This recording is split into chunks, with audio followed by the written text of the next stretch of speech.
Thank you so much for watching.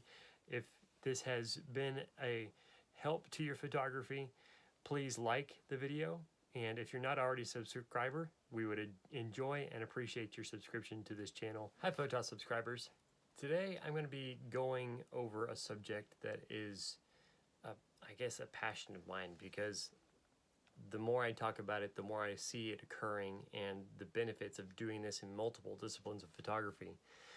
Background separation is important. We've talked about this in portraiture, how when you get your lighting set up and the stool or the chair that your client is sitting in and your camera set up, that you get an image of the background so that you have a complete image of everything as it will be when your client gets into the chair to take the portrait.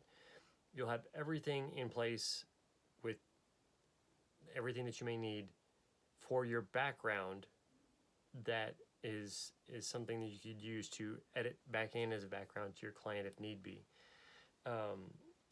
This topic in general is something I wanted to adjust a little bit to bring into perspective for other photography disciplines, mainly because I found myself wanting to adjust certain photographs and not having an image to be able to do so. This is important and is going to require a tripod so that your camera does not move and your angle of view or perspective does not change from your background shot to the shot of your object with the background. Just as it would with portraiture, it's going to apply in shooting flowers or creatures,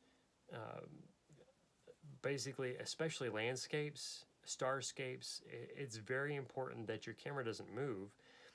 So when you image your background, how it's lit or how it's set up, whatever objects you have for visual interest, even if they're not in focus. So for instance, let's say you're taking an image of your backyard and in the foreground is a bird feeder, and you intend to capture an image of one of the birds that you've seen coming around in the recent days or weeks that you like to watch as they eat at your bird feeder. If the camera you have shooting the image of that bird is set up to include a view of the bird feeder and have the rest of your yard blurred out so that it's not seeing in intact sharp view the bench or trees or whatever else you have in your backyard, my suggestion here with this little tip of photography is just before you see the bird come to the feeder, if you see a moment where the bird feeder is empty, then you can take an image of the bird feeder and your background, your backyard, and everything else that's there set up for your specific shot. And you have a nice, clean foreground, background, and a way that you could edit your image, which effectively is using the same tack that I was discussing before. And once you get an image of that bird on your feeder, you could edit that bird onto a nice, clean view, whether that bird comes with other birds or not. So you see what I'm saying? It's one of those things that you could use to direct a greater focus to your subject.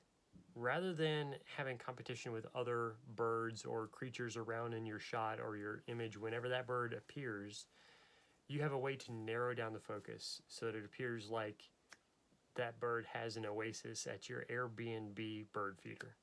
Thank you so much for watching. If this has been a help to your photography, please like the video. And if you're not already a subscriber, we would enjoy and appreciate your subscription to this channel. Leave us some comments to let us know how this video has helped you in your photography. Thank you so much. God bless.